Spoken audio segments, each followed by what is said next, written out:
ecológica y también es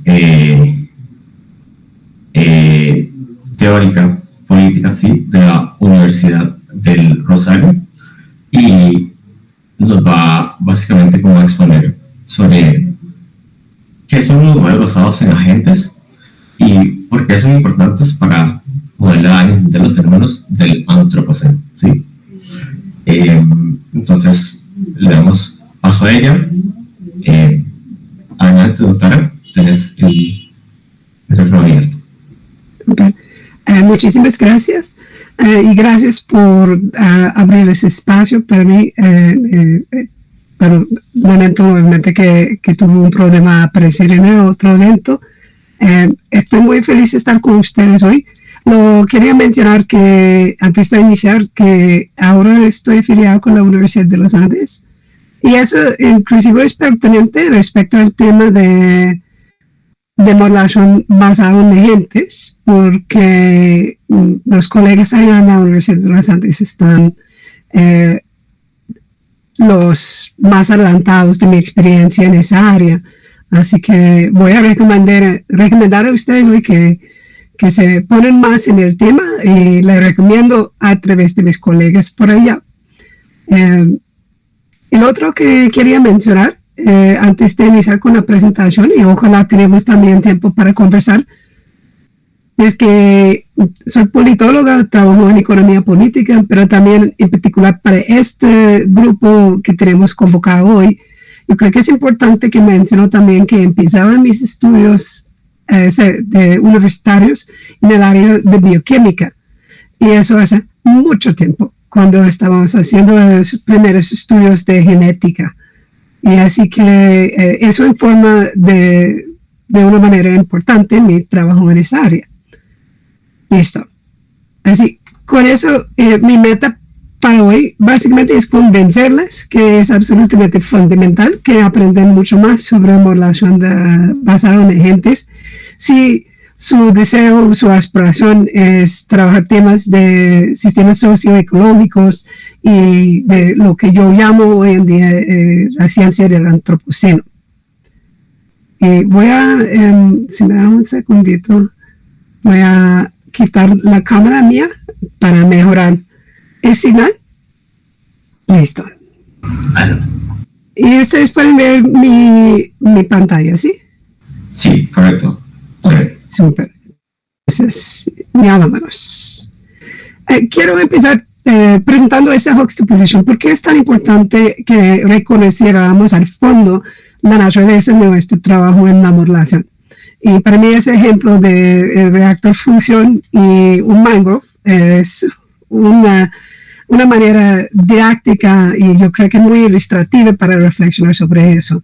Pues podemos decir que en principio ambos tienen el mismo propósito, que es generar un proceso de control y manejo de un fuente energético sin agotamiento en el tiempo de nuestra capacidad para comprender el mundo. Solo que el reactor fusión es una fantasía y el bosque de manglar es una realidad. Y el bosque de manglar hace eso a través de fotosíntesis. Pero la fotosíntesis nos restringe, nos obliga a trabajar dentro de ciertas estructuras y contextos. De esos habla Nicholas Trubetsky-Rosen, de quien quizás para los que me han escuchado presentaciones previas mías lo han escuchado él, lo siento. Voy a repetir un poquito de una otra presentación que hice hace un rato, pero espero con una orientación que les da nuevas perspectivas. El punto de Trubetsky-Rosen es que el proceso de organismos y el proceso mecánico son distintos, y eso sí hay un concepto fundamental y principal en lo que quiero presentar hoy, sería eso. Así que podemos imaginar, pensándolo un poquito más por allá, que hay una manera para pensar en el mundo que nos permita interactuar con el mundo, y a través de eso estamos construyendo las tecnologías. Y la manera en que estamos reflexionando sobre eso tiene mucho para ver con las tecnologías que estamos aprovechando. Y aquí tenemos dos personas muy distintas.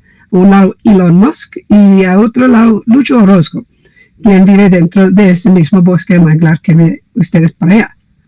Así que nuestra idea de cómo funciona el mundo y cómo estamos experimentando el mundo dentro de lo cual estamos viviendo tiene mucho para ver con pues nuestros modelos, la manera en que estamos representando ese mundo, pero también la manera en que estamos construyendo tecnologías y buscando a diseñar nuestras relaciones a futuro con el mundo.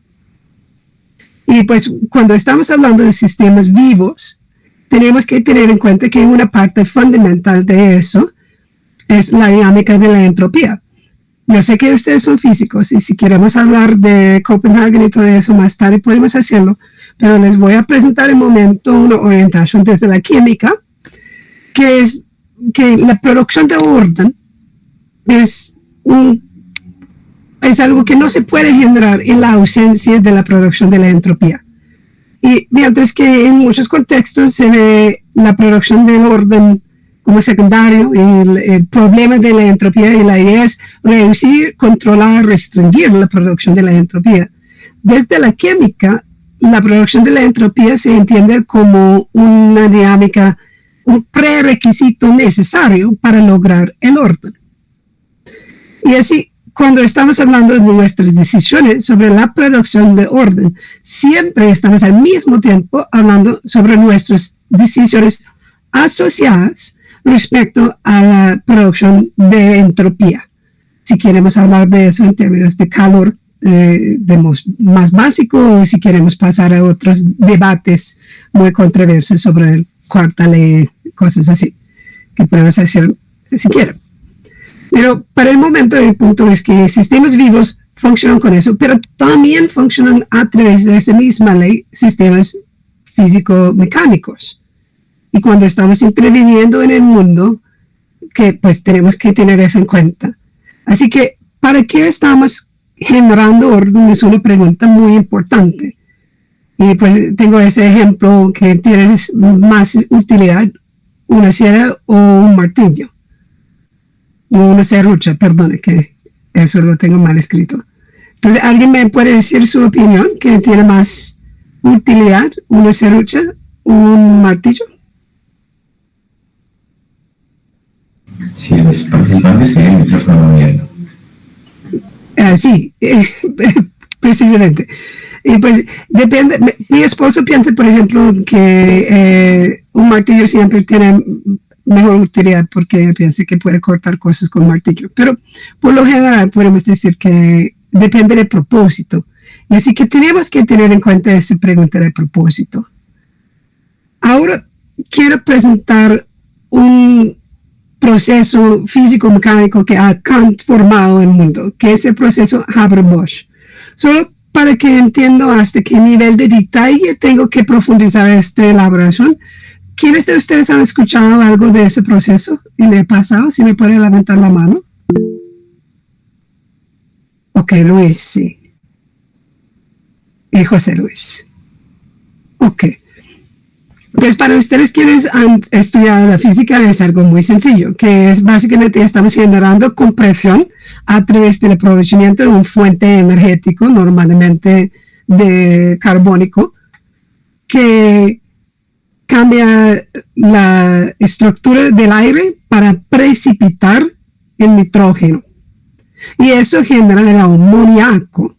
El amoníaco siendo algo que ha básicamente posibilitado de una manera completa el mundo que tenemos hoy en día, donde el ser humano está fijando a través de ese mismo proceso más nitrógeno de que todos los otros sistemas vivos del planeta.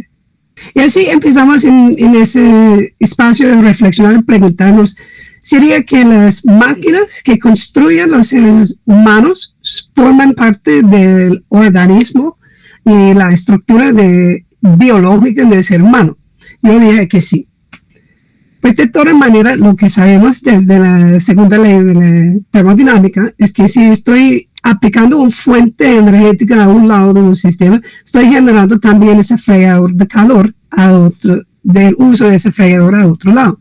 Pero eso no es lo todo, porque eso es el proceso en sí mismo, es el mecanismo de generar el amoníaco, pero el ser humano va a usar ese amoníaco también. Y pues lo va a usar para ser vivo, tanto como estamos haciendo sin la agricultura industrializada. Así que en el sistema biológico, biogeoquímico, esos mismos químicos están en circulación y la manera en que se maneja es a través de fotosíntesis, como con el manglar, también por la producción primaria. Eso es un bosque de kelp, que es un tema muy interesante también para explorar aquí en Colombia. Otra muy importante es el movimiento de fósforo, que se pasa por ciclos de migración de distintos animales. Y también tenemos la reproducción biológica propia, que es donde vamos a aterrizar el fin de esta conversación hoy en sistemas autopoéticos. Pues la economía industrial tiene un ritmo muy acelerado para generar más o menos esos mismos resultados. Y eso en gran parte a través del mismo proceso Haber-Bosch, que eso es los instrumentos originales que se han inventado.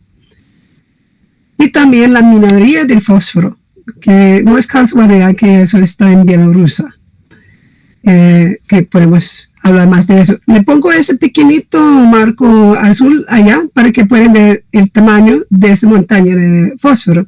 Esa máquina allá arriba es una de esas máquinas que usan también para la excavación en un sitio como Cerrejón, para que tienen una idea del tamaño de esta montaña de fósforo.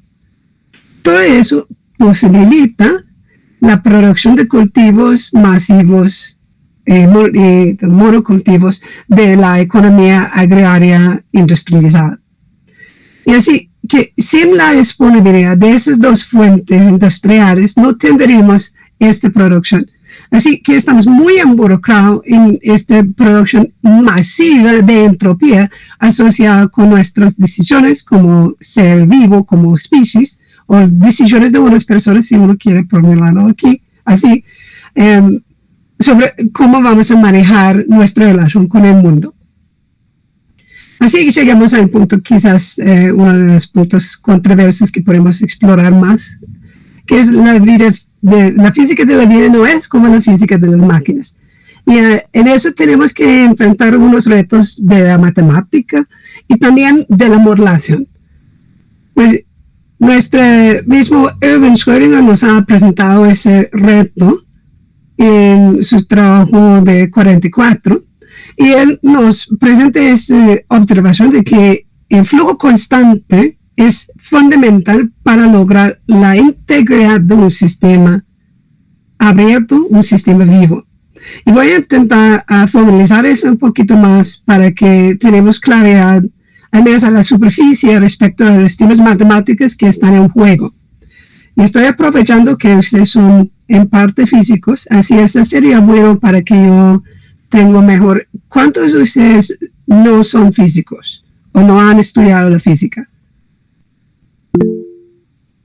1, 2, 3, 4. Ok, entonces la pregunta para ustedes, si ustedes han estudiado el cálculo infinitísimo y la matemática de álgebra avanzada, ¿sí? Sí. Ok, pero no han estudiado dinámicas de fluidez. Vamos a hablar ahora de dinámicas de fluidos, pero a un nivel muy superficial. Entonces no le preocupa, tiene muchas implicaciones, pero vamos a trabajar lo básico. Y así que tenemos una representación de un fenómeno muy clásico en proporción de jet y de dinámicas de fluidos.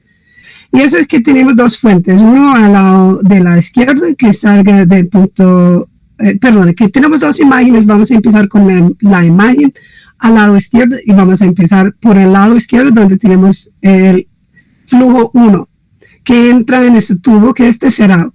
Por el otro lado arriba tenemos un flujo 2. Y lo que podemos ver en este sistema que ya está cerrado, esos flujos empiezan a chocar uno con el otro. Así que tenemos la producción de una tensión. Y esa tensión es un producto de la fuerza con que se están empujando esos dos fluidos y la configuración, el espacio de ese tubo. Si logramos empujar suficiente, vamos a generar un rebote. Y eso es, digamos que el principio de la matemática y de la dinámica de fluidos, que es la base del argumento de Prigogine y las dinámicas de estructuras disipativas, que es hacia donde vamos. ¿Está todo el mundo, hay alguien quien se ha perdido o todo el mundo aún conmigo? Nadie quiere decir que se ha perdido. Vamos bien. Ok, súper. Ahora vamos a pasarnos a la imagen a la derecha. Y el cambio es muy sencillo, pero es súper importante, porque eso es un cambio que toma este sistema cerrado, que puede, por una presión adecuada, convertirse en un sistema abierto, que tenemos un sistema montado por ser abierto, que tiene un flujo por un lado y el flujo saliendo por el otro lado. Así que la dinámica de la velocidad y también el volumen, y por eso tenemos la disminución del diámetro, porque eso implica un incremento de velocidad y un cambio en la relación de presión y de volumen, perdón, que podemos empezar a observar una serie de dinámicas que generan una estabilidad que se representa en esos dos tubos por arriba, que nuevamente, pero de otra manera, es una estabilidad que se genera a través de un proceso dinámico pasando por el tubo y la configuración, el carácter del medio ambiente, del entorno que está representado por esos dos tubos. Y lo que podemos ver que es una ilustración sencilla, pero para demostrar la naturaleza de la matemática en juego, es que cuando está más amplio ese diámetro, pues hay menos presión y hay una distinción en la fuerza que se tiene de la distancia. Porque esa distancia entre los dos niveles no es la distancia de diámetro del tubo, para dejarlo así de sencillo. ¿Cuáles serían las implicaciones de eso para modelación basada en agentes? Uno puede preguntar. Pues imaginamos que cada átomo dentro de ese fluido se puede entender como un agente y tiene un comportamiento que se determina o se define en cierta manera por la estructura del ambiente, las dinámicas del flujo y las dinámicas del entorno que restringe esa dinámica. Así que llegamos al trabajo de Jan Prigogine, que es físico-químico, quien es considerado el padre del discurso de estructuras disipativas. Pues Prigogine nos trae desde esa perspectiva a una conversación sobre función, estructura y fluctuaciones. Y esa introducción del carácter de esa dinámica de fluctuación es súper importante, porque es con esa fluctuación que tenemos que introducir nuevos estilos de manejar la matemática. Eso trabaja Prigogine al fondo en un libro que se llama El fin de certidumbre, The End of Certainty, que no voy a intentar profundizar eso más acá, pero para que tenemos claro esta dinámica para continuar con por qué es tan importante usar la modelación basada en agentes. Pues la función está expresada por ecuaciones químicas relacionadas con las características de las reacciones, por qué está pasando lo que está pasando. Pero también tenemos esa estructura de espacio-tiempo que podemos imaginar como esa restricción del tubo. Y también tenemos fluctuaciones que tienen lugar a través de esa tensión entre el flujo, sus características químicas y el ambiente. Y es justamente esas tensiones, esas fluctuaciones que generan la estabilidad de un sistema lejos del equilibrio, que tiene esa estructura disipativa, asociada con y dependiente de la producción constante de entropía. Así que nuevamente el punto es que la entropía no es una lástima, no es un problema, es una precondición necesaria para lograr estructura. Y por eso tenemos que cambiar la manera en que estamos pensando en su modelación, la modelación de la estructura, de cómo se logra estabilidad, el sistema que estamos intentando intentando comprender. Si no me creen que eso es una característica básica del mundo real, pues y la naturaleza de la complejidad, pues quiero hacer ese ejemplo muy sencillo, que es la incertidumbre asociada con la manera en que estamos construyendo nuestra representación del mundo.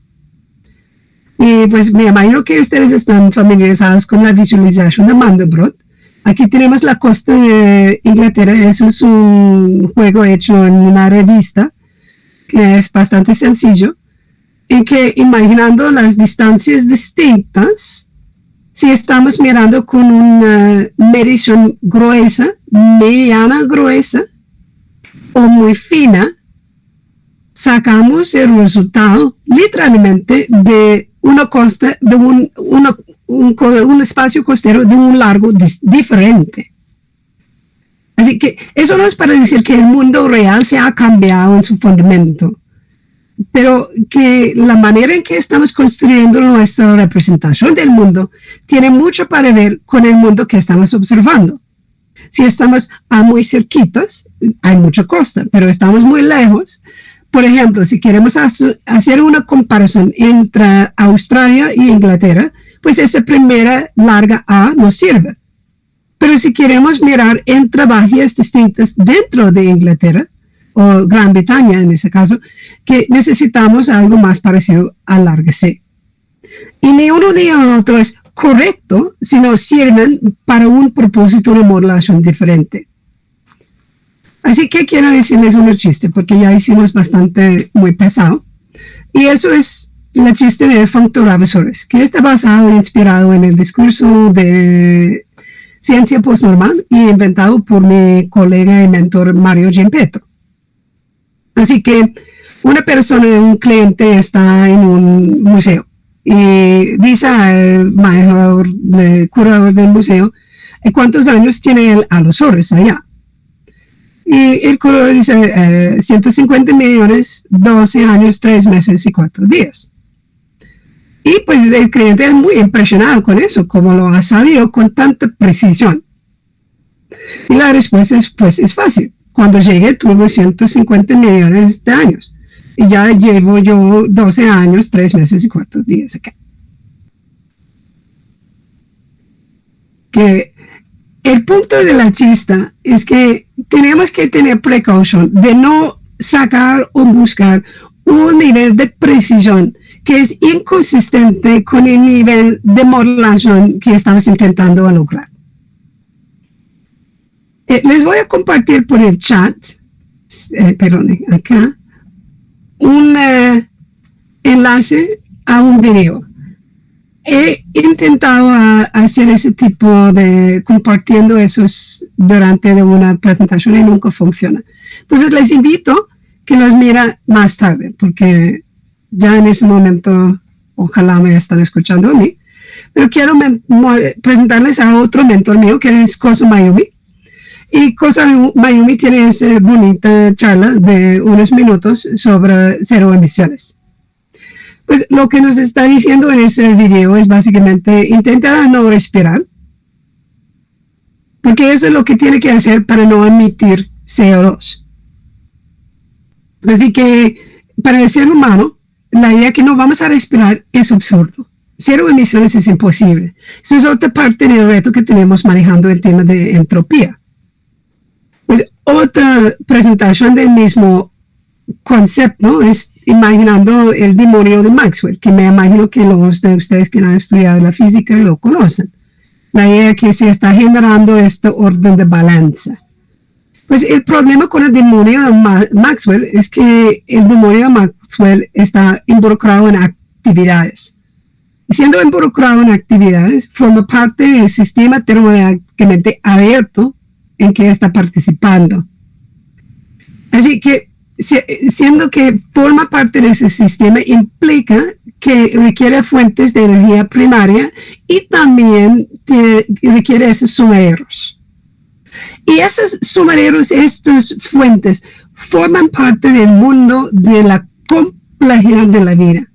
Y cuando estamos intentando generar modelos que no incluyan explícitamente en la configuración del modelo propio, representación de la complejidad en forma de esas relaciones, no estamos capaces para modelar justamente las dinámicas que son necesarias para que un sistema vivo logra estabilidad en su existencia. Es para decir, sigue siendo vivo. Sí, faltando ese tipo de modelación, no estamos hablando de sistemas vivos. Y pues si imaginamos que sistemas socioecológicos son vivos, tenemos que modelarlos, tenemos que manejar eso de manera distinta. Así que la vida es compleja, eso ya sabemos, pero eso tiene ciertas implicaciones. Podemos decir que hay ciertos aspectos de un sistema complejo que solo se pueden observar a nivel del complejo, porque eso es donde existen. No existen si desbaratamos el complejo. Así que hablar sobre un sistema complejo es hablar justamente sobre eso, lo que está pasando a nivel de complejo. No es reducible a sus componentes, ya sabemos eso, pero tampoco es simplemente más de que la suma de sus partes. Es algo calitativamente distinto, un fenómeno aparte, que está constituido de esas relaciones de que estábamos hablando con la representación de dinámicas de fluidez y también con de Moyer-Maxwell y también con el proceso de Haber-Bosch y el fotosíntesis y el metabolismo. Bien, así, ¿cómo funciona esta dinámica? Pues podemos observar las dinámicas en sistemas vivos y podemos decir que, por ejemplo, la reina colona se encuentra dentro de un sistema que tiene un desempeño y una relación con la colonia.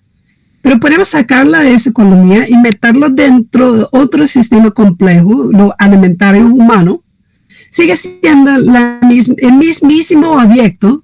Lo que ha cambiado es la relación entre ese objeto y su entorno, en ese caso siendo cocida.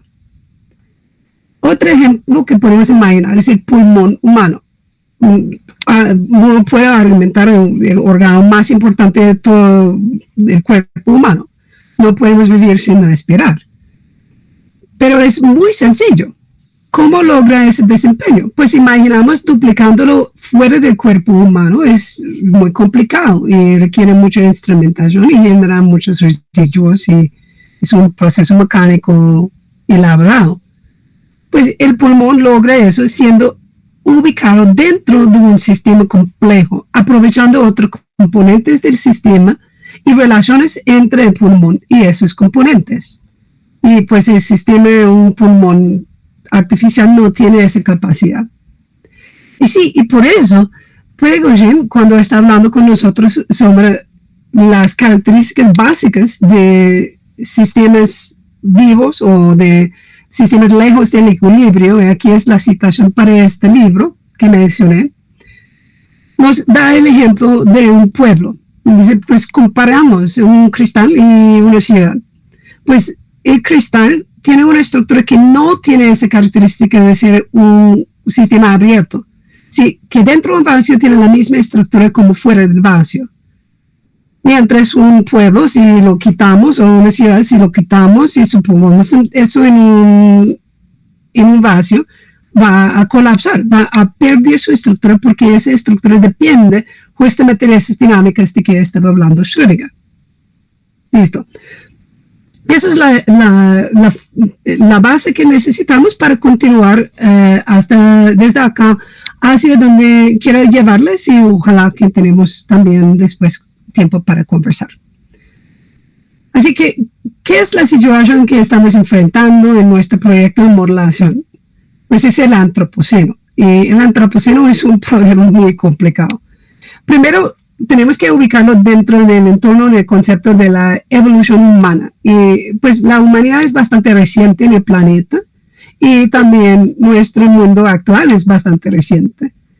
Hace muy poco tuvimos una intervención relacionada con el conocimiento de la física que cambió el mundo para siempre, que fue el bombardeo de Nagasaki y Hiroshima.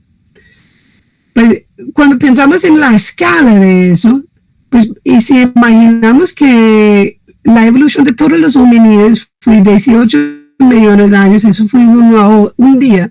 Pues eso del bombardeo de la Segunda Guerra Mundial ni siquiera ha logrado a un medio segundo de este mismo día.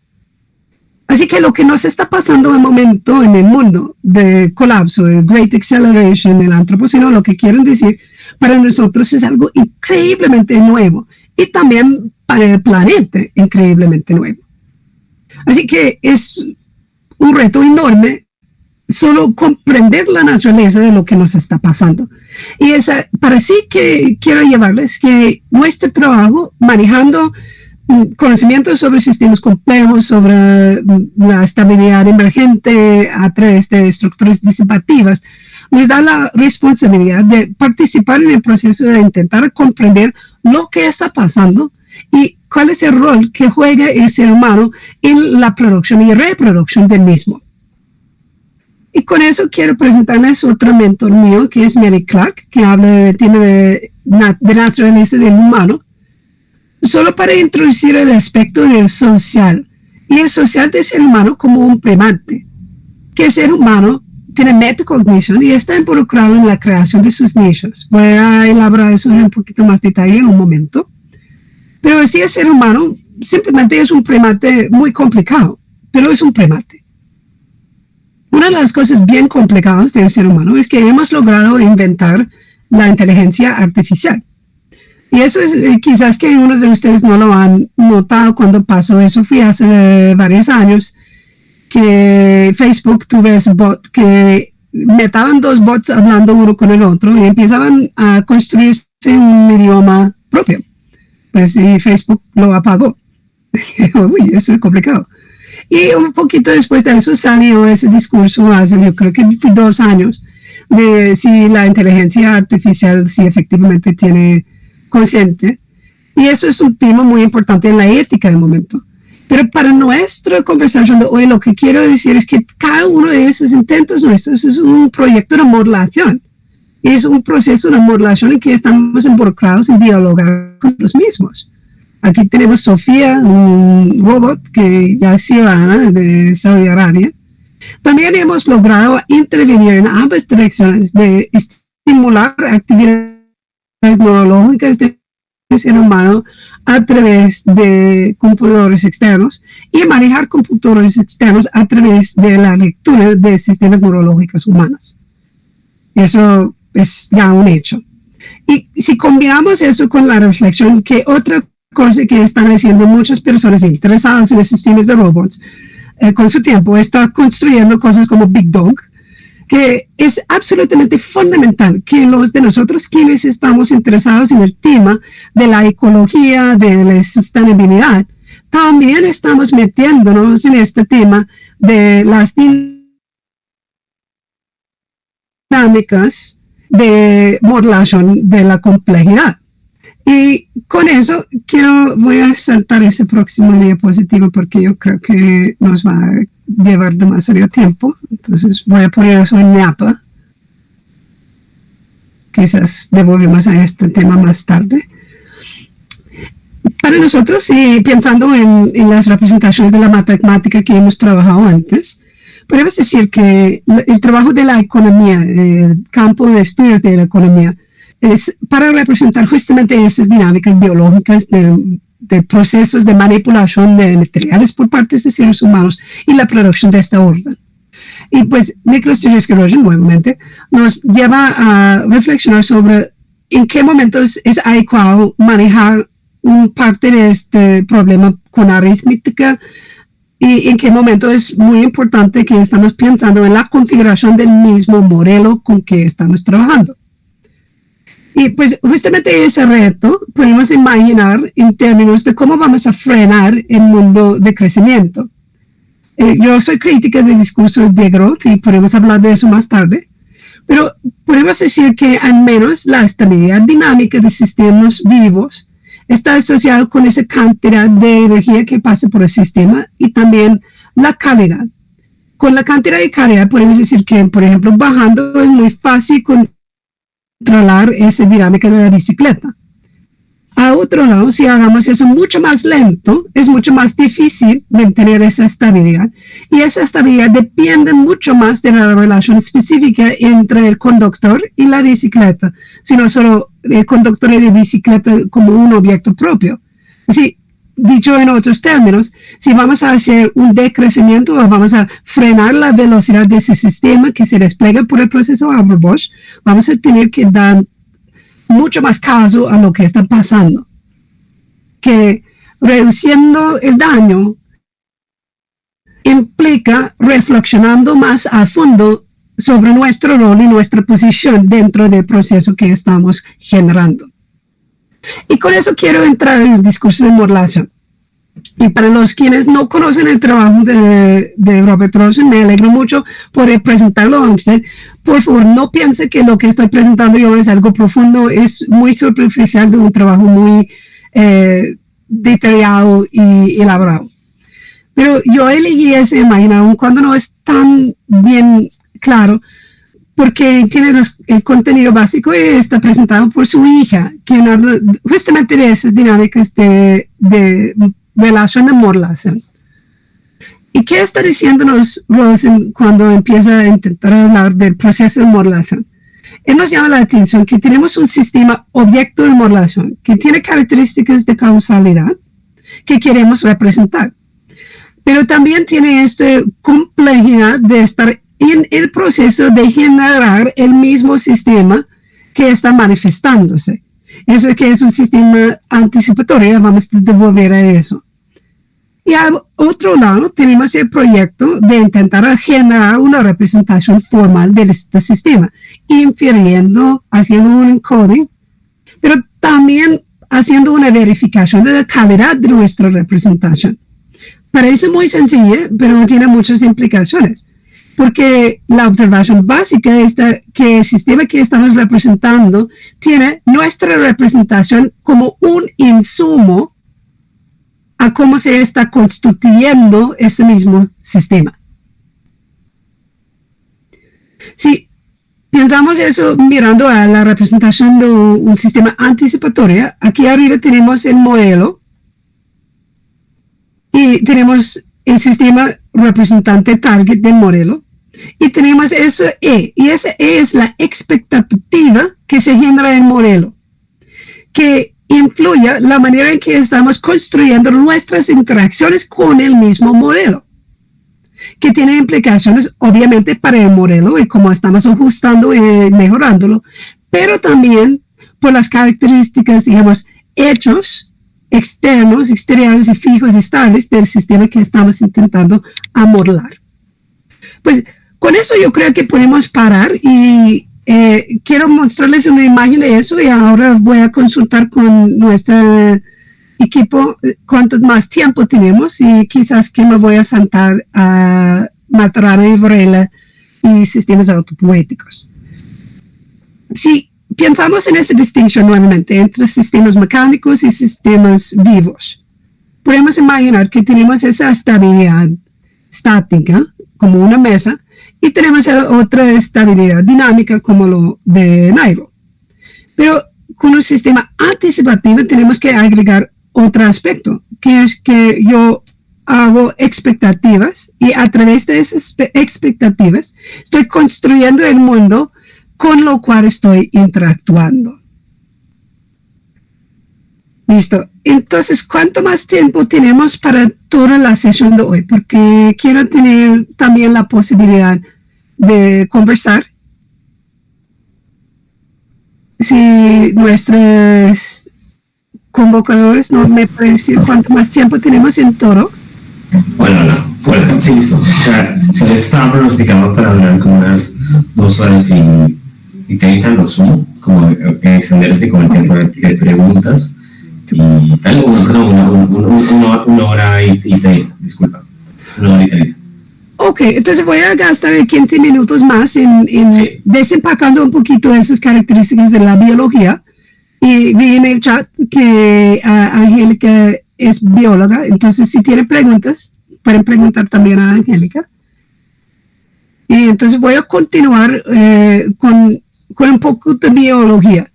Y para eso quiero que piensen en lo que voy a presentar de ese concepto de nichos, que un nicho es una relación que hemos explorado a fondo, qué importantes son las relaciones para cómo funcionan sistemas vivos, entre un ente, una especie y su entorno. Así que un nicho ecológico no se entiende como algo externo de las especies que viven dentro del nicho, sino que algo emergente de una combinación de características, condiciones y comportamientos de una especie dentro de un entorno en lo cual está logrando a sobrevivir y persistir. Así que hay un discurso en la biología sobre algo que se llama construcción de nichos, que es completamente convencional y muy consistente con la teoría de evolución de Darwin, donde observamos que hay seres vivos, más o menos, y de cierta manera todos los seres vivos, involucrados en modificar el mundo en que viven de una manera en que tiene implicaciones de eso para su propia evolución. Obviamente ese tipo de cambios tiene que estar persistente sobre un largo de tiempo adecuado para tener influencia en la evolución. Una parte importante de eso para el ser humano es que la velocidad de la evolución morfológica y la evolución cultural son distintas. Y la evolución sociocultural y también de tecnología, si podemos hablar de evolución de tecnología, que es controversia en sí mismo, tiene una velocidad distinta. Pero por el momento vamos a dejar eso para más tarde. Así, para ilustrar qué es la dinámica, podemos usar el maestro clásico de la construcción de nicho, que es el castor, muy accesible para nosotros porque hace una casa tanto como nosotros. Pues el castor que conocimos aquí en las Américas se evolucionó dentro de un entorno en el norte de los Estados Unidos con pequeñas quebradas donde bloqueando el flujo de ese quebrada generó un beneficio ecológico muy grande, no solo para el castor, pero también para otras especies en su alrededor. Pues esos mismos castores estaban importados a Patagonia con resultados trágicos. Y eso es en parte porque ellos se evolucionaron para funcionar en otro entorno. Y en ese entorno en Patagonia ellos tienen una composición en castor de no escuchar el agua corriendo. Y así taparon esos ríos enormes y generaron un pérdida de bosque grave y también una reconfiguración del flujo de agua. Así que un nicho se construye dentro de un entorno y aplicándolo en otro entorno, o digamos que en un entorno que no evolucionó junto con el comportamiento de la especie, puede generar daño. Y pueden imaginar hacia dónde vamos con eso. Pues el ser humano tiene muchas características de generar destrucción. Eso es una casa clásica irlandesa y tenemos en el centro de esa casa el fogate, o la fogata, el fuego, que el clima de Irlanda es muy parecido a Boyacá. Y esa característica del ser humano de manejar el fuego es algo muy raro que tenemos nosotros, que ha conducido a comportamientos muy particulares, entre otros el manejo de la electricidad. Y hoy en día tenemos la electricidad como parte del entorno dentro del que vivimos. Así que les tengo una pregunta. Levanta la mano sin su teléfono móvil. Una hora, solo una hora. Ni siquiera una hora. Ah, sí, una hora. Sí, súper. Entonces, quita la mano si no está dispuesto a pasar un día completo sin su celular. Deja la mano aún arriba si puede pasar un día completo. Y deja la mano arriba si puede pasar una semana. Si no está dispuesto a pasar una semana sin su celular, baja la mano. Y si no está dispuesto a pasar un mes, baja la mano. Así que pensamos que no estamos dependientes del celular para vivir o de la electricidad que permite su funcionamiento. Pero en realidad tenemos una enorme dependencia de estos sistemas. Eso es una parte de lo que podemos hablar de la evolución, lo que se llama en el discurso de economía ecológica exosomática del ser humano. Y pues esta evolución, una evolución que se habla del biólogo Lotka, que tenemos una dependencia en la tecnología y también en estructuras exteriores del cuerpo. Yo quiero argumentar también nuestras organizaciones sociales, incluyendo sistemas como el mercado. Pues tenemos un conocimiento adquirido que se convierte en algo tácito, tanto como el uso del teléfono o ChatGPT o lo que sea. Pues con el tiempo eso se convierte en algo que es persistente a nivel de la población, para lo cual, para funcionar, tenemos que tenerlo en cuenta. Y eso es justamente lo que constituye un nicho construido. Y así que podemos decir que la biología del ser humano es tanto algo que se ha evolucionado como algo que está generando la evolución. Y está atenuado en ese proceso por instituciones. ¿Qué quiero decir con eso? Quiero darles esta ilustración que quizás unos de ustedes no han visto, perdone, de la evolución, la diferenciación de dinámicas y relaciones sociales de la hormiga y del ser humano. Pues la hormiga tiene esas diferenciaciones morfológicas, endosomáticas dentro del cuerpo, mientras el ser humano lo tiene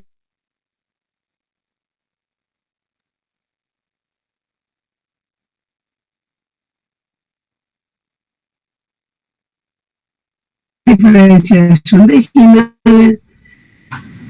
macho y obrero. Perdón, pero creo que se te cortó un poquito, Catherine. Se te cortó desde que dijiste lo de la evolución endosomática de las hormigas. Sí, la diferencia con los seres humanos, desde ahí se te cortó. Así, ¿no me han escuchado? Si puedo repetirlo, te agradecería muchísimo. Perdone, sí, claro. Que yo lo voy a dejar ahí en la imagen como es. Y pues podemos decir que la hormiga tiene una diferenciación de roles que es morfológico dentro del cuerpo, endosomático.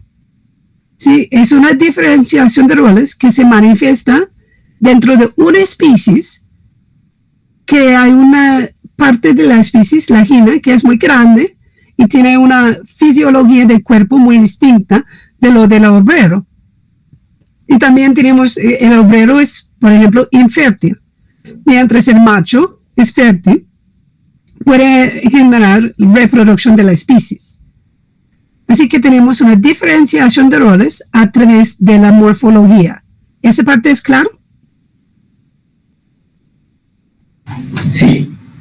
Súper. Es claro. Ahora vamos a pasar al lado del ser humano, que si tenemos esta diferenciación de roles sociales exosomática. Tenemos todos los seres humanos la misma morfología.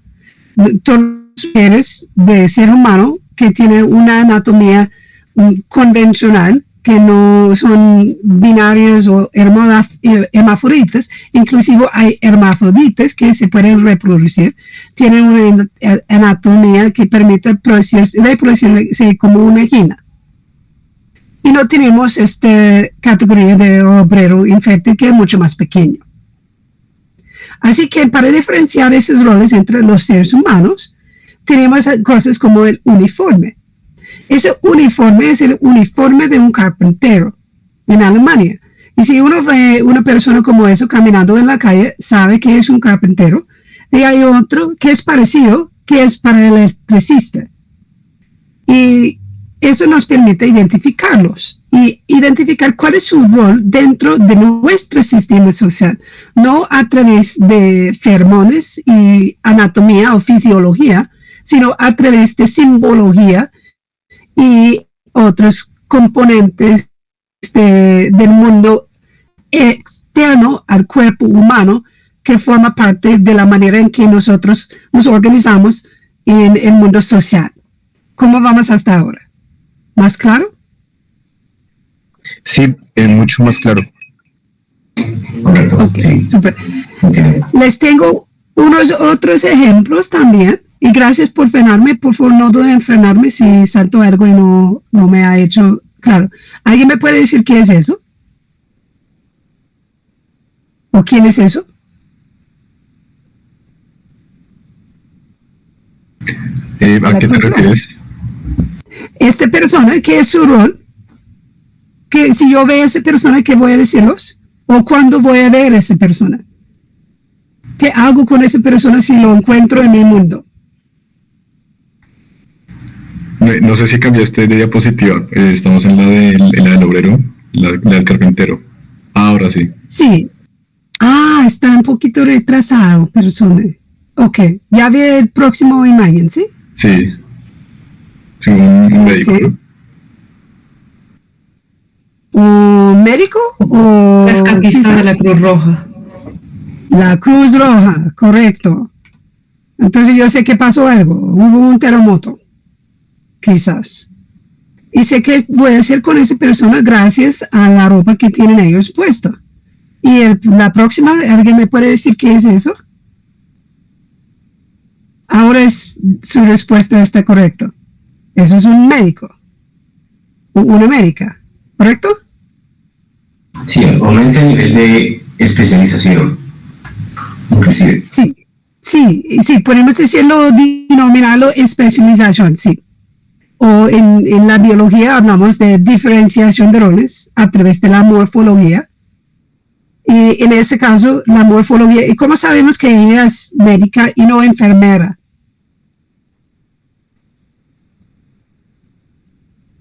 No, eso es suponiendo a través de cierta intuición, quizás, ¿sí? Pero es meramente un aspecto así intuitivo. Sí, pero también tenemos un signo. Sí, el estetoscopio. Pues ella tiene un estetoscopio, que ella tiene una herramienta específica en la mano. Exacto, por las herramientas que está usando ella. Correcto. Y aquí, solo para poner todo en contexto de nuestro rol en el proceso de modelación, eso es mi título de doctorado. Ay, perdón, no, eso es mi título de maestría de Dublín. Listo. Así que quiero decir que las instituciones, los sistemas a través de que estamos manejando nuestra relación con el mundo, pues forman parte de la biología del ser humano. El ser humano somos seres sociales que manejamos una gran parte de nuestra vida a través de esas instituciones. Y esas instituciones son hechas por nosotros mismos. Así que son un fenómeno iterativo involucrado en la producción de sí mismo. Y en ese sentido podemos decir que, o hablar de ellos como un fenómeno de autopoiesis.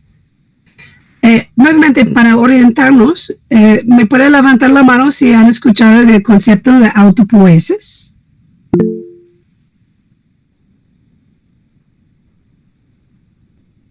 Ok, entonces una cantidad importante de ustedes si conozcan del concepto, súper. Yo quiero, pero una cantidad importante también no están familiarizados. Yo quiero proponerles que sin manejar modelación a través de agentes o de agentes, no podemos representar sistemas de autopoiesis. ¿Y por qué es tan importante eso para sistemas socioecológicos? Porque cualquier sistema vivo es un sistema autopoético. ¿Y en qué sentido? Pues un sistema autopoético es un sistema involucrado en generarse a sí mismo.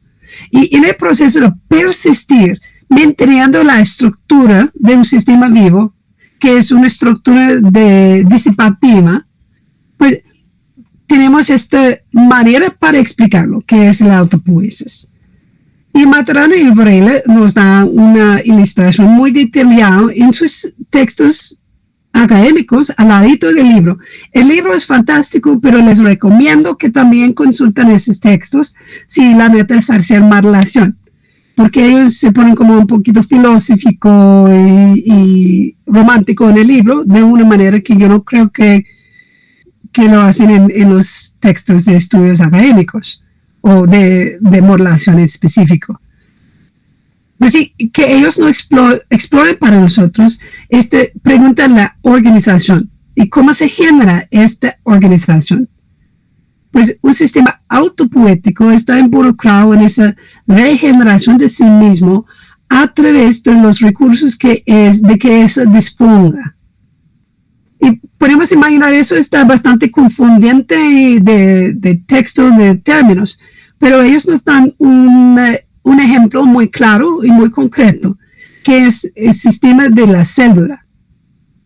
Y el sistema de la célula tiene organización, el orden que genera la entropía, y por eso un sistema vivo, pero abierto, porque tiene que deshacerse de la entropía acumulada, si no se va a colapsar. Eso es el heat death. Y pues un sistema de mitosis es el referente principal que usan ellos para imaginarse este proceso. Y este texto vale la pena reflexionarlo y trabajarlo al fondo. Que ellos dicen, pues se establece una unidad, un organismo vivo. Y ese tiene una lógica operativamente anterior de su producción, de su reproducción, que es su constitución. Y esta constitución es justamente el sistema vivo complejo, como el pulmón y el cuerpo. Y la reproducción de un sistema vivo es un proceso en que una unidad está capaz para aprovechar los recursos ya dentro de esa unidad para duplicar la misma unidad. Y eso es justamente lo que observamos en el proceso de mitosis de una célula. A través de eso, y devolviendo al punto de la importancia de modelación basada en agentes para representar estas dinámicas de sistemas con estructuras disipativas abiertos, podemos reconocer, y ellos nos dan esta representación muy concreta, de un sistema complejo autopoético que tiene este mismo sistema autopoético persistente, pero necesita una relación también con su exterioridad.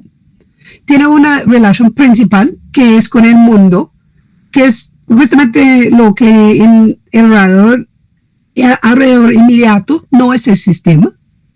Y desde este mundo se tiene una relación dinámica de reproducción del sistema y el mundo. Y más por allá hay un entorno dentro de lo cual el sistema está haciéndose ser vivo. Y podemos imaginar eso también en términos de construcción de nichos, que tenemos el ser vivo y tenemos el entorno dentro de que está actuando, el mundo dentro de que está actuando y un entorno más grande dentro de lo cual está evolucionando. Pues para visualizarlo, porque yo sé que es un concepto un poquito difícil para comprender, podemos imaginar dos entidades, ambos con un mundo y un entorno, y otra tercera que está relacionada con ambos de ellos a través del mundo con que esa tiene relaciones inmediatas. Y así empezamos a ver cómo el comportamiento de un componente de un sistema está contribuyendo a no solo el actuar inmediato de otro componente del sistema, sino también a lo cual define Prigogine como los criterios para su evolución a mediano y largo plazo, que es la naturaleza en que se comporta y en que se desarrolla en el tiempo. Así que Maturana y Varela nos da con Urine en ese texto de 74 esa representación muy concreta de absoluta base de la representación de un sistema autopoético. Y esta representación de un sistema autopoético es justamente la base originaria de modelación de agentes. Y a través de eso podemos ver cómo la importancia de tener en cuenta esa relación con el sistema de alrededor y la dinámica de esa relación genera justamente la constitución misma del sistema autopoético. Así que ellos nos dan esas tres categorías Y se puede programar eso y con el texto ustedes pueden duplicar bastante sencillamente que tenemos una serie de objetos que tienen características muy particulares. Si de extrae dentro de la caja, tiene la capacidad para cerrarse, que es una representación de la película externa del glóbulo de una célula. Y la manera en que se va a cerrar o no depende de su proximidad y las características de relaciones entre otros entes parecidas en su alrededor. Así que eso es una representación que no se permita representar en términos solamente del cálculo infinitésimo o de una álgebra básica. Tenemos que aprovechar algo que se llama la matemática funcional, que es funciones de funciones. Y pues para esta conversación de hoy no quería entrar en este argumento o ese discurso también. Podemos hablar de eso si quieren, porque si no conocen el tema de la matemática de funciones, puede ser tan difícil para comprender como modelación basada en agentes o construcción de nichos o estructuras disipativas. Entonces tuvimos que hacer el corte, pero hacia allá vamos. Y la modelación basada en agentes nos permite generar justamente ese tipo de funciones. Podemos decir también los algoritmos del ChatGPT o de inteligencia artificial están involucrados en eso. ¿En qué sentido? En que tenemos entes y componentes separados y distintos. Y cada uno de los entes y componentes tiene un abanico de comportamientos a su disposición que depende de lo que se manifiesta entre los otros entes que se encuentran en su mundo, en su esfera de influencia. Y a través de eso también tenemos la reiteración y la acumulación de esas relaciones. Y así que podemos pasar a pensar en cómo se operacioniza o cómo se concreta ese trabajo de modelación basado en agentes, que tenemos como representaciones muñecas de agentes distintos y montamos típicamente a través de un grid, pero puede ser también un grid de 4 niveles de dimensiones, depende de competencia matemáticas que tiene uno y el tamaño del computador que tiene uno a su disposición. Y así empezamos a hablar de la manera en que esos actores o agentes están relacionándose uno con el otro. Así lo que tenemos a la derecha es una tabla de justamente esas disposiciones y características de distintos entes dentro de un modelo. Y como puede imaginar, se puede poner bien complicado muy rápido. Ese texto yo he compartido con Angie y ustedes deben tenerlo a su disposición. Y si no, pues me preguntan y yo les comparto. No es pero para mí es un texto bien interesante porque llega al punto de hablar de economic forecasting. Y para cerrar, a mí me parece que el ventaja más importante que tenemos con el uso de modelación basada en agentes, aun cuando es difícil y es complicado y hay muchas cosas que no se va a cerrar de manera limpia, tanto como qué es el tamaño de la costa de Gran Bretaña, es que nos permite empezar a prescindir, a anticipar y a hablar sobre cómo las intervenciones de hoy están construyendo la manifestación del mundo de mañana, incluyendo la manera en que mañana está involucrado en configurar el mundo de sobre mañana. Así que eso es lo que quería compartir con ustedes y de allá espero que tenemos para conversar. Y agradezco enormemente su atención y espero que fui un poquito coherente. No demasiado contenido, yo sé que es mucho contenido.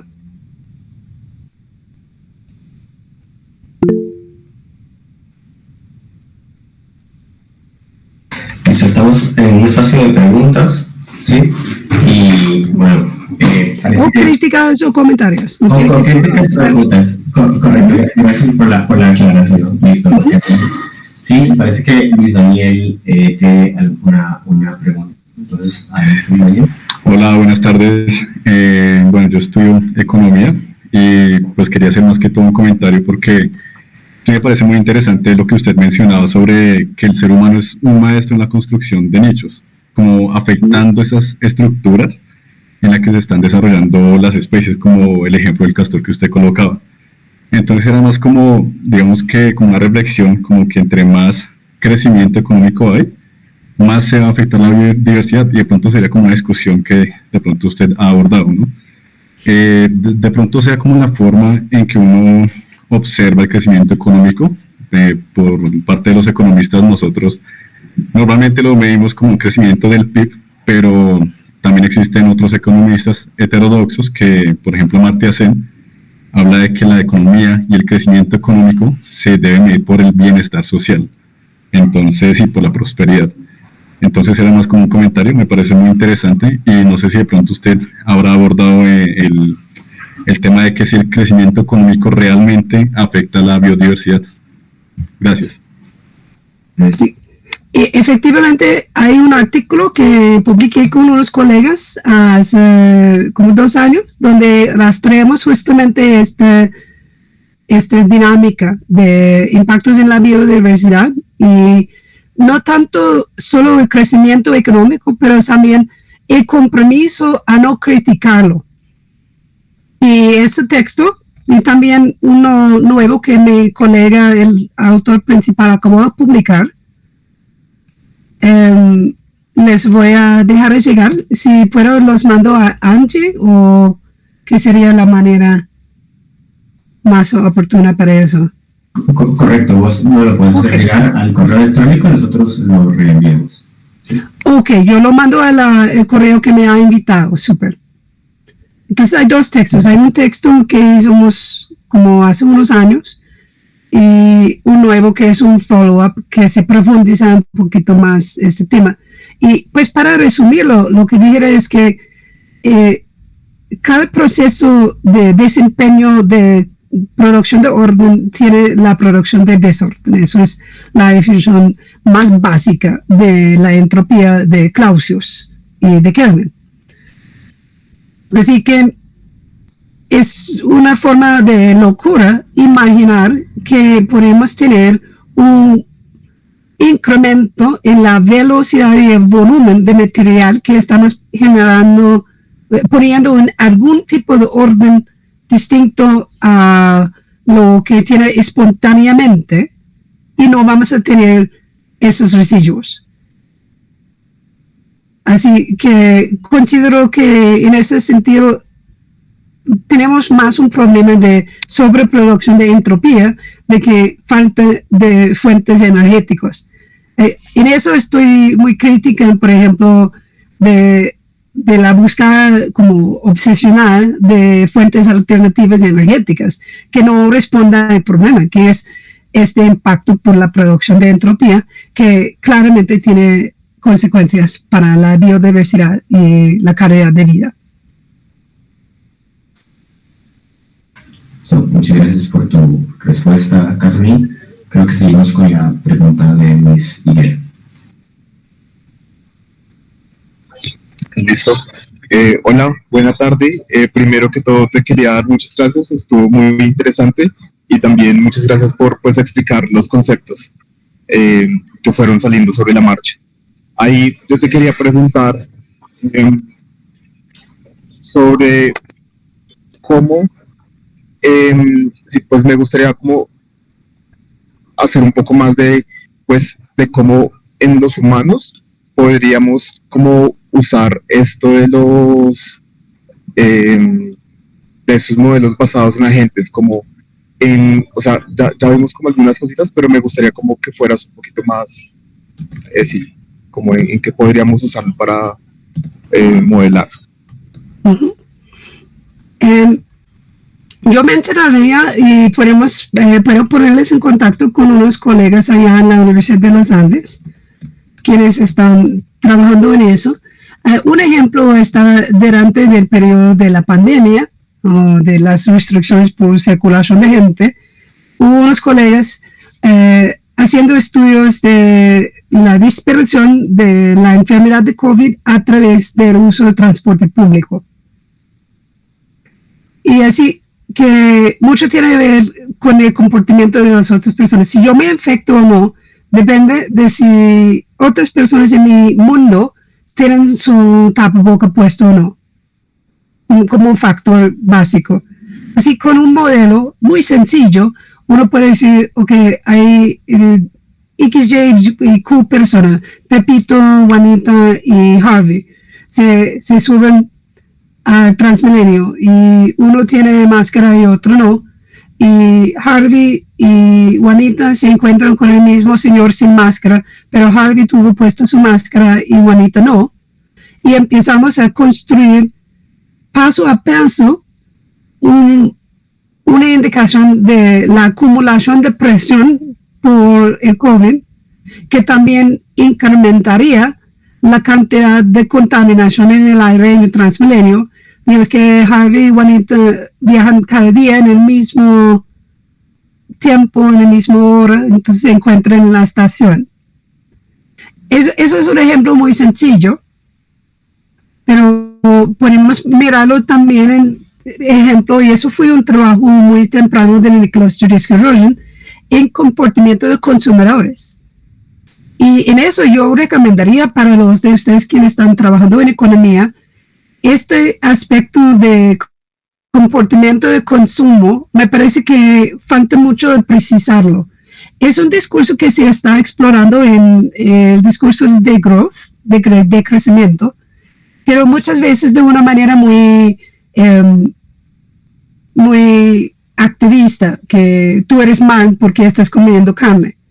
En plazo de hacer el trabajo empírico, de intentar identificar qué es lo que estimula a una persona de quien va a comer carne más frecuentemente de que es saludable para ellos. Y más por allá, más frecuentemente de que es saludable para el clima de Colombia.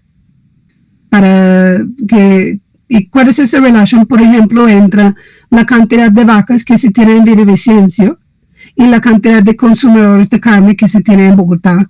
Y esta dinámica de retroalimentación de demanda y oferta a través de perfiles de consumidor y tipos de productos en oferta.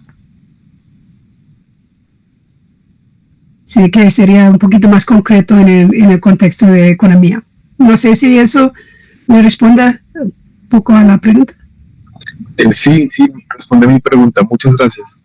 Ya me he quedado como un poco más claro, bueno, pues, que cómo poderlo llegar a utilizar. Muchas gracias. Súper.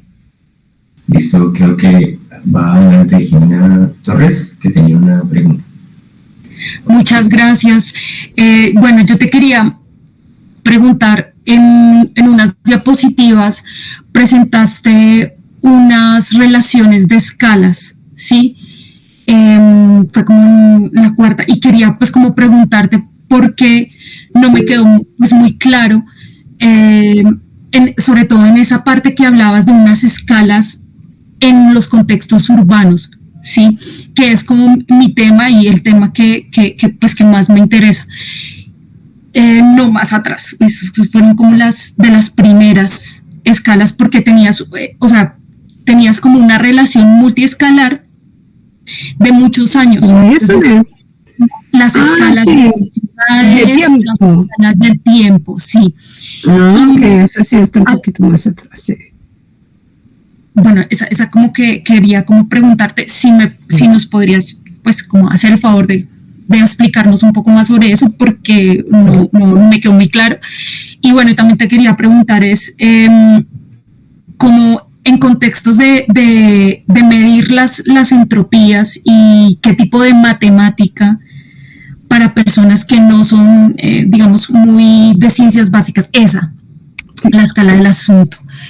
Bueno, mi segunda pregunta es esa, o sea, ¿qué tipo de matemáticas se requieren para poder hacer ese tipo de mediciones de las entropías a nivel urbano. Gracias. Sí.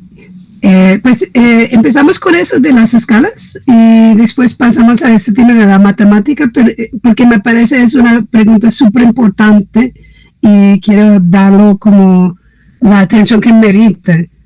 Así, para responder a este tema de las escalas, mi intento con eso, que salió de un curso que estaba dictando, es poner en contexto que tan enorme es el reto de enfrentar los problemas del antropoceno. Que estamos usando la herramienta de nuestro cerebro, que se ha evolucionado de manera morfológica, y eso siendo endosomática, que tenemos una estructura neurocognitiva, primate, que funciona para reconocer caras. Un ejemplo, que es en el trabajo de Mary Clark, que también estaba hablando un poquito de ella, es que el ser humano tiene la capacidad, como primate, a reconocer y tener relaciones íntimas con a la orden de 30 personas. Yo no sé cuántos amigos tienen ustedes en Facebook, pero yo he visto personas que tienen 1000 amigos, y eso es como su cuenta privada, y después como 10,000 para una cuenta de una empresa. Pues eso es una manera en que el ser humano hoy en día está interactuando diariamente con su entorno.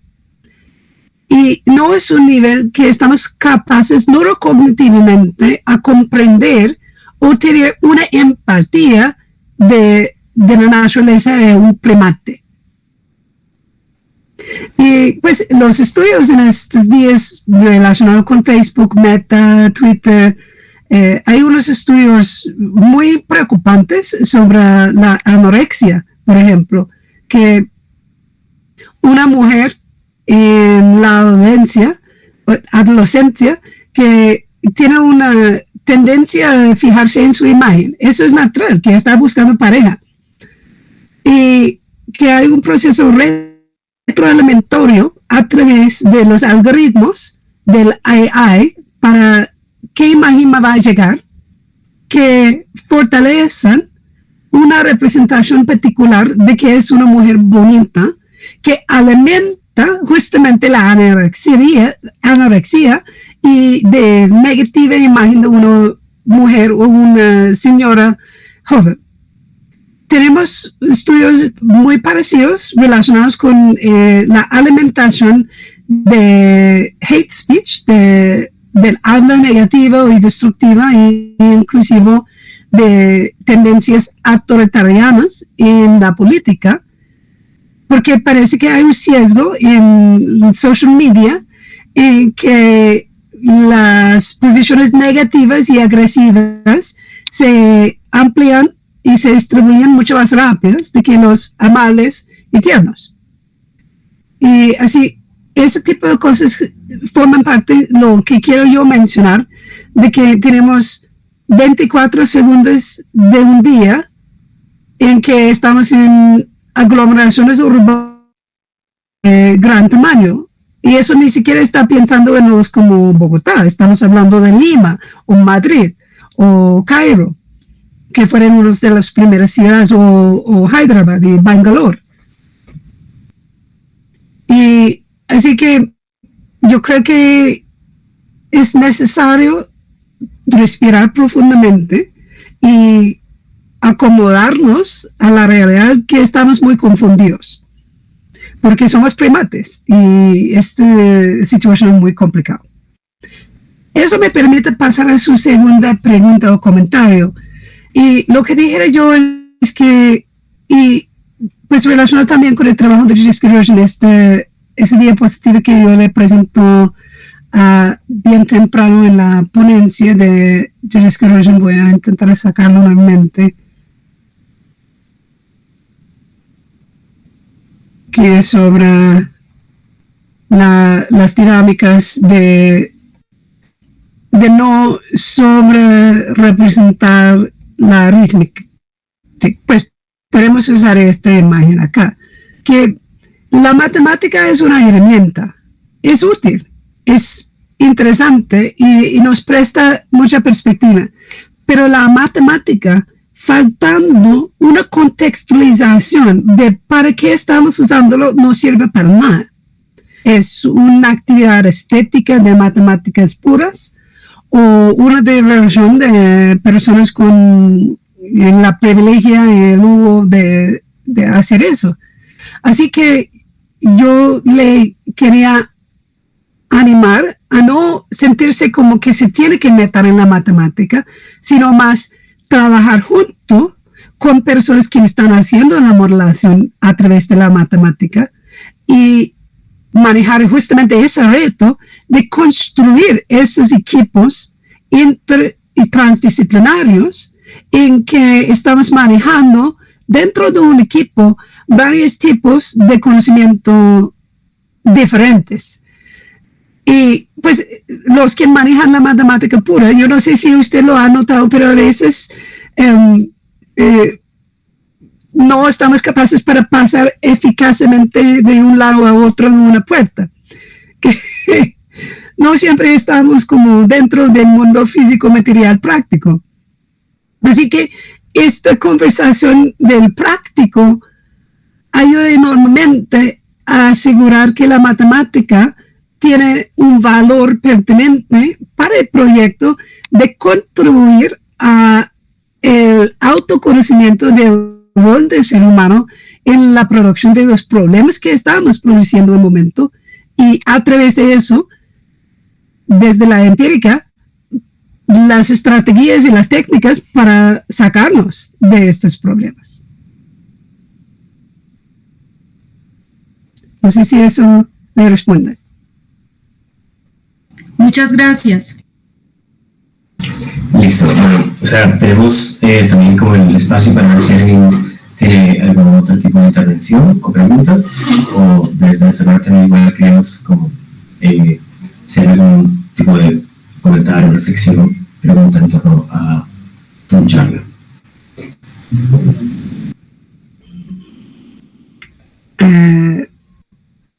Con mucho gusto, si hay otros comentarios o yo hago un comentario de cierre. Okay. Listo, sí. Listo. Les podemos hacer ambas cosas y cerramos con eso, ¿sí? Entonces, bueno, o sea, primero como si nadie tiene otra reflexión, me gustaría como preguntarte un poco como este rol, se plantea como el problema del antropoceno, ¿sí? Que es un problema que nos afecta muy, si lo vemos en términos de la operación como interescalar, muy top-down, ¿sí? Muy desde arriba hacia abajo. Y ese tipo de modelación basada en agentes, por lo general se plantea, como un tipo de modelación muy bottom-up, ¿sí? Muy desde abajo hacia arriba. Entonces, ¿cómo podría ser tal vez operacionalizada o utilizada o implementada esta modelación basada en agentes para enfrentar fenómenos, como vos decís, del antropoceno, ¿sí? Desde esta manera, bottom-up, ¿sí? Como de abajo hacia arriba, porque por lo general se percibe o se mide inclusive, ¿verdad? Como por ejemplo con los límites planetarios que mide Johan Rockström y otras personas del Instituto de Presidencia de Estocolmo, muy top-down, ¿sí? Muy desde arriba hacia abajo. Entonces, ¿cómo se congenia esa técnica de modelación con esos problemas que son muy de escala macro, ¿sí? Básicamente eso por un lado.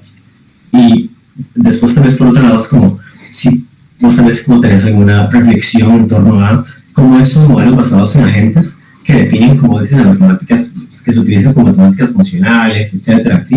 Con reglas de comportamiento un poco más un poco menos rígidas que lo que usualmente se utiliza, por ejemplo, en economía, ¿sí? Con este comportamiento del homo economicus,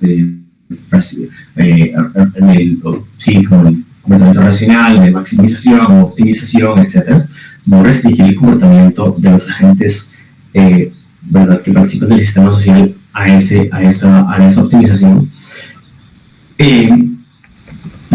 Por ese lado, si se puede plantear como esta técnica, digamos, o esta metodología de modelación basada en agentes con un diálogo profundo con la teoría de ciencias sociales, por ejemplo, ¿sí? Etcétera, de otras disciplinas también, ¿sí? No como una aplicación como exógena, ¿sí? o superficial, digamos, sino como desde adentro cómo se puede articular ambas cosas para, por ejemplo, inclusive plantearse una suerte de microfundamentos, como les gusta llamar los economistas, ¿verdad? Que sean no reduccionistas y no individualistas.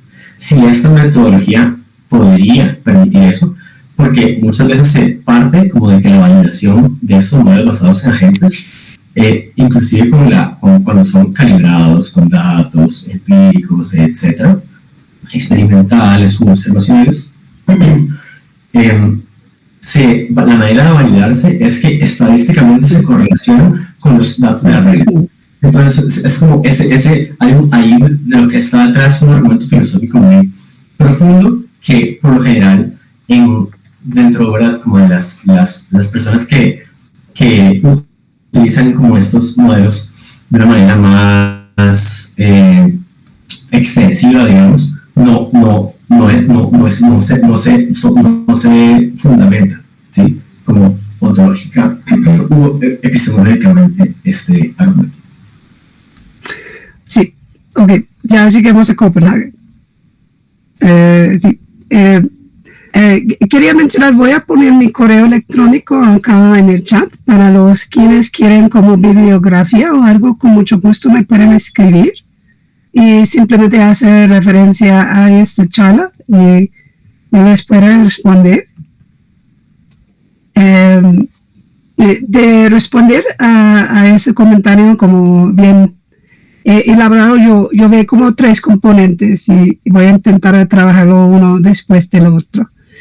Respecto al trabajo de Rockström, mi grupo de residencia en Estocolmo, estoy muy de acuerdo que eso es un discurso que tiene una característica muy de top-down. Tiene su estilo, tiene sus propósitos. Hay discursos sobre inclusión y exclusión dentro de ese mismo grupo de investigación. Lo que dijera yo es que el fenómeno macro nunca es nada más y nada menos de que un producto emergente de la acumulación de los fenómenos micros y las maneras en que se están relacionados. Así que desde el macro uno puede hablar sobre el micro, pero no lo puede explicar. Mientras yo dijera que desde el micro se puede lograr a generar un postulado respecto a las dinámicas macros. Sin embargo, esa tensión entre micro y macro en el discurso de economía, digamos, mainstream, y en contraste a heterodoxo, y más por allá a economía ecológica, que ni siquiera es un subconjunto de economía solito, sino un transdisciplina, que hay una tendencia muy fuerte de caerse a un lado o a otro de laissez-faire, del mercado libre y de mercados abiertos a nivel de intercambios internacionales. Y mientras uno no enfrenta este tema y reconoce que sistemas vivos tienen que tener fronteras para mantenerse entero, y que el manejo de las fronteras, y eso incluye el manejo de regulación de importación y exportación, control de tasas de cambio y control de intervención de otras economías en la una, si uno no enfrenta ese reto, el macro sigue siendo, en mi opinión, bastante abstracto. Y yo creo que eso es un parte del problema que tenemos con el discurso que salga de Estocolmo. Eso dicho, no hay economistas en ese grupo, hay muy pocos. Y así que Johan Rockström habla mucho sobre temas que parecen que están relacionados con la economía, pero no está hablando de economía. Está hablando de climatología, de dinámicas de sistemas complejos a nivel planetario, que es muy importante. Y cuando miramos al intento de traducir eso a un discurso netamente económico, que es el trabajo de Kate Raworth, salimos con algo que es muy poco riguroso y poco coherente. Y en eso, yo soy un fan del trabajo de Nicholas Sturges-Keroyan, quien propuso hace como 40 años, si no más, que usamos la matemática funcional para representar esos problemas. Yo no creo que tenemos que reinventar nada, tenemos que escribir hacia el futuro el trabajo de él. Y en eso tengo una bibliografía propia relacionada con el tema, con mucho gusto le puedo compartir. Y yo creo que ese es el reto. Yo creo que el trabajo de Rockström es muy bueno. Considero el trabajo de Raworth muy poco útil y básicamente una apología para un sistema que depende justamente del proceso de Haber-Bosch y la extracción mecánica de fósforo en Bielorrusia, y que depende de la continuación de una velocidad de bajada para no tener que prestar tanta atención a las características de la relación entre conductor y vehículo. Si puedo decirlo en esos términos metafóricos. No, claro, o sea, tu respuesta realmente nos aporta muchísimo y nos hace, ¿verdad?, reflexionar sobre este tema en particular, esto que decís, ¿verdad?, como sobre Kate Raworth, porque es algo un poco, una postura bastante heterodoxa dentro de la heterodoxia, ¿no? Básicamente, o sea, así como más o menos disidente, por decirlo de alguna forma. y igual fundamentado, sí, que eso es muy importante a fin de cuentas. Entonces, básicamente, sí, a partir de esta reflexión, ¿vos cuáles creerías que son como algún tipo como de aportaciones con base también en esto, ¿verdad? Como que en este artículo que compartías con nosotros al interno del grupo y que vamos a compartir con el resto de la audiencia, ¿verdad? El pronóstico, el forecasting, ¿verdad? A partir de sus modelos basados en agentes, etcétera. Sí. Perdón, sí, yo salto esa otra parte, por eso tengo la imagen de la relación de Rosen acá, porque justamente en relación con el tema de validación, quería entrar un poquito en eso, y eso también está relacionado con su pregunta, que cómo se puede profundizar ese discurso y hacia dónde se puede llevar. Pues se puede hacer modelos de agentes sobre las dinámicas de la economía política de financiación de facultades en la universidad. Y sería como un proyecto bastante autorreflexionado. Pero también dijera yo que se tiene que cambiar el chip respecto a que constituye validación del modelo. Así, porque estamos manejando un espacio, y eso se trabaja muy a fondo Prigozhin en su texto El fin de la certidumbre. Estamos manejando un espacio en que la estadística no sirve como lo que hemos imaginado para otros casos. Tenemos que reconocer que el cálculo infinitísimo, el trabajo analítico basado en una álgebra no solo lineal, pero sí también no lineal, no sirve.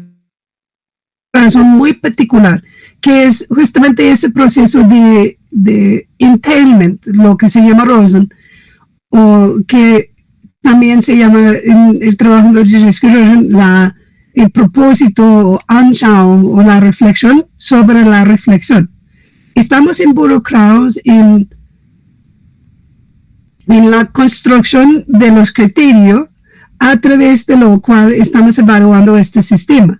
Así que no existe un sistema aparte, completamente estable, que podemos validar la representación de eso o no. Así que la validez de un modelo, y eso se ha trabajado ya en los 70 también, hay un texto muy bonito sobre eso que habla de que todos los modelos son incorrectos, la pregunta es si son útiles. Y eso nos trae nuevamente a esa observación de utilidad de una serrucha o un martillo, o una sierra o un martillo. Que útil es algo que está asociado con propósito, con teleología. ¿Para qué estoy haciendo el modelo? Así que tenemos que invertir mucha más atención en eso. No es para decir que abandonamos el rigor matemático, pero que la validación no se puede dejar en manos de la estadística, por ejemplo, que es un trabajo que se basa en la astronomía francés del siglo XVIII, que tiene un patrón, un sesgo en su encoding que tiene consecuencias importantes para nuestras expectativas, lo cual cambia y transforma nuestro comportamiento mismo respecto a intervenciones en el mundo a través de las recomendaciones del modelo. Y en eso yo creo que modelación basada en agentes nos presta mucha oportunidad para representar el mundo de una manera distinta. No necesariamente más correcta, pero más compatible con la representación de las dinámicas de sistemas que tienen una estructura disipativa, que son todos los sistemas vivos, que tienen una física que no es la física de una máquina. Yo no puedo apagar la finca y irme a la ciudad. La finca sigue viviendo. Bueno, o sea, esta discusión realmente podría extenderse muchísimo más y de nuevo tenemos a la audiencia, ahorita como invitamos a la audiencia, si tiene como algún tipo de reflexión última, ¿sí? O pregunta, etcétera, ¿verdad? Bueno, a ver, creo que está Jennifer, quiere hacer una pregunta, creo que tenemos unos cuantos minutos para que la realice. Adelante, Jennifer. Bueno, hola a todos. Primero agradecerte pues esta charla. Quería... ¿Ahí me escuchan bien? Ahora sí. ¿Aló? ¿Me están escuchando bien? Sí, se escucha. ¿Sí? Ok, perfecto. Quería preguntarte si este tema, no sé, si tienes algún conocimiento en torno a la arquitectura. Yo ahorita pues estoy haciendo una investigación vista también, encuentro en esto que nos expones varios términos que se relacionan con lo que estoy investigando y pues digamos en escala. Disculpa, pero se te interrumpió en ese momento. De pensarnos la ciudad y los conjuntos residenciales como ¿Le perdió, Jenny? Sí, disculpa, Jennifer, pero se te interrumpió, se te cortó. ¿Qué hacemos pues en la arquitectura y urbanismo? ¿Qué efectos tienen, ¿no? En la construcción de la ciudad como un entorno pues macro? Entonces, pues este tema de lo micro y lo macro, las escalas, pues me parece bastante sugerente. Digamos que estoy pues viendo, ay, qué pena. No, yo le escucho muy liviano, pero le escucho. Le puedo responder hasta que lo entendí, que es de la arquitectura y el diseño de la ciudad. Y pues, ¿ahí me escuchan bien? Ahora sí. ¿Ahora sí? Bueno, sí. Entonces te decía que me parecen muy sugerentes, en grandes rasgos, para no repetirles todos, varios términos que mencionas, como las escalas, como lo micro y lo macro. Entonces no sé si hay alguna mirada pues de esto que tú manejas en términos de ciudad o de urbanismo. Sí, yo mencionaba dos cosas. Uno es que hay mucho de diseño, y de la pregunta de diseño y el proyecto de construcción de nicho con propósito, y cómo el diseño, cómo el ambiente, el diseño de estructuras urbanas, como por ejemplo la densidad de árboles o no, que hay estudios que aclaran que el ser humano se pone más feliz cuando tiene exposición a árboles. La colectividad. A espacios verdes. También hay densidades de grupos de seres humanos que son cómodos y otros que no.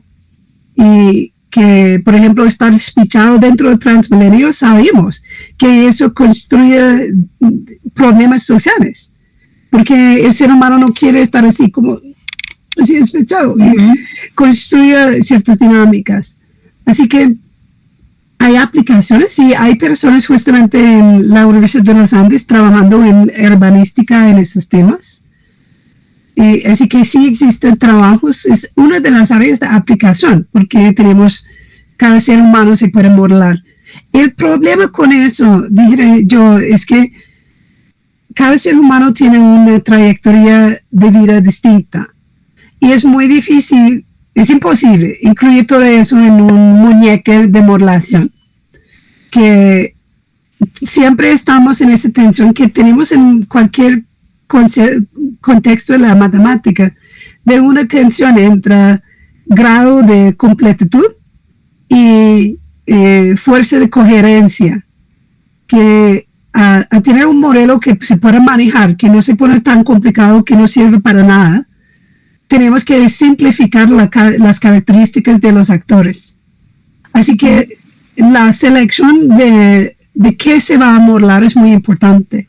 Y en eso devuelvo nuevamente a ese tema de interdisciplinaridad, que en la arquitectura se ha trabajado mucho este tema.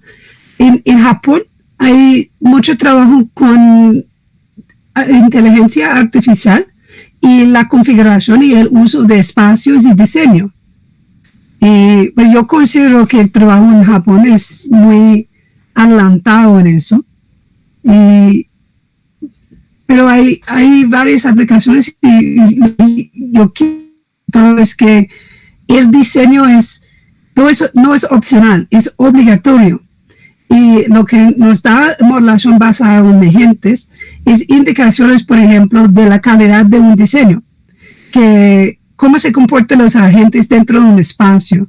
Si montamos los agentes para que se sigan uno al otro, van a encontrar la salida de emergencia correcta en caso de un terremoto, ¿o no? Eso es algo que podemos evaluar dentro de un modelo de agentes, o que están teniendo un beneficio, que si llegan a la comida o no, o cómo van la gente a llegar a la comida. Hay también unos estudios muy interesantes con eso, asociado con corrientes de transporte y cómo van rutas de alimentación. Y si hay, por ejemplo, food deserts y cómo se construye un food desert y cómo se puede subsanear ese problema. Perfecto. No sé si eso responde un poquito, ¿sí? Sí, me amplía como un poco el panorama de qué se ha tratado en términos de arquitectura correlacionada a lo que expones. Gracias. Ahí comentábamos también como que tal vez en esos términos como de geografía, ¿verdad? Y de arquitectura se ha trabajado un poco muchas expansiones del modelo de Schelling, ¿verdad? Es como esta segregación racial a partir de como dinámicas residenciales, ¿sí? Entonces eso es uno de los ejemplos más canónicos, que más se encuentra en la literatura, ¿verdad? A partir de estos modelos basados en agentes con aplicaciones en ciencias sociales. Ok, eso sí, no estaba pensando en eso, pero sí, ok. Bueno, y no sé si tenés alguna reflexión final, tal vez para cerrar la conferencia, Catherine. Adelante, tenés. Sí, con mucho gusto. Yo diré, pues antes de todo, muchísimas gracias por su atención y que me alegro que le han resultado interesante un poquito de lo que tuve para presentar.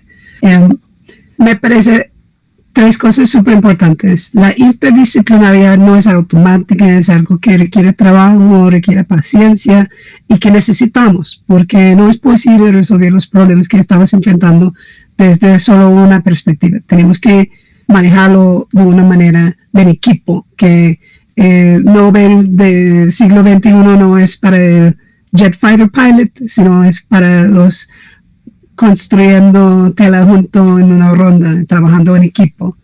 Eso me parece súper importante. El otro es, quiero dejarles con la idea que la matemática es una herramienta y la calidad de los modelos que construimos está relacionado con la calidad del contexto que informa la manera en que estamos montando esa matemática. Y eso es un grave problema que tenemos en el momento que seguimos tratando un sistema de estructuras disipativas, como que fue un sistema de estructuras estáticas de estabilidad, que con una tendencia hacia el equilibrio en plazo de una necesidad de quedarse lejos del equilibrio. Y que respetando ese contexto tenemos que cambiar la modelación. Y pues en eso también que no se tiene que reinventar la rueda, que el trabajo de Rosen es súper importante, también el trabajo de Jurisk-Roshan, y que hay muchos trabajos por allá, y una parte del reto es trabajando en equipo, acumulando contenido y material y haciendo lo mejor que podemos para mejorar los materiales y nuestra disponibilidad. Así que eso sería como mis 3 reflexiones de cierre, sí. Listo, así como que también hemos reflexionado tal vez un poco al interno de nuestro colectivo, del grupo disciplinar, el estudio disciplinar en complejidad y redes, que los modelos no son el fin último, sí, como del conocimiento científico, sino son solamente un momento en la construcción de dicho conocimiento, sí, y no pueden ser, como vos decías también, ¿verdad?, como esto de buscar casi que de manera casi neurótica, ¿verdad?, como la validación estadística de estos modelos y de que la literatura se presenta tal cual regularidad y eso se valida de esta forma, ¿verdad?, muy expost inclusive, ¿verdad?, sino que eso realmente nada más es una herramienta a la hora de construir este conocimiento de discernimiento desde la realidad, ¿sí? No es el fin último, básicamente. Entonces, algo como que de pronto hace falta más enfatizar quizás en estos, sobre todo como en las disciplinas que se basan mucho en esas herramientas, ¿verdad? Como decía, la complejidad se asocia mucho con la teoría del escalamiento, que nosotros mencionamos ahora un poco, a los modelos basados en agentes, a los modelos de redes, pero que ¿verdad?, implementación tiene eso más allá, ¿verdad?, como de quizás de una fijación, ¿verdad?, en las herramientas mismas, ¿verdad?, como esta aplicación casi fantástica, universal, ¿verdad?, como que a veces se piensa que tiene. Entonces, claro, o sea, como esa fundamentación nos parece muy importante, y eso que mencionabas igualmente. Entonces, te agradecemos mucho el espacio, agradecemos mucho también a las personas que asistieron al taller del seminario abierto, y esténse atentos también porque vamos a tener uno posteriormente sobre conectómica cerebral. Entonces, te agradezco muchísimo, Catherine, por el espacio, y en serio, o sea, esperamos poder seguir colaborando en el futuro. Apreciamos mucho tu trabajo y agradecemos también a las personas de nuevo asistentes, a las intervenciones, a sus preguntas, a su participación en el chat inclusive, y bueno, nos estamos viendo por ahí. Un saludo fraterno. Chao, muchas gracias. Hasta luego.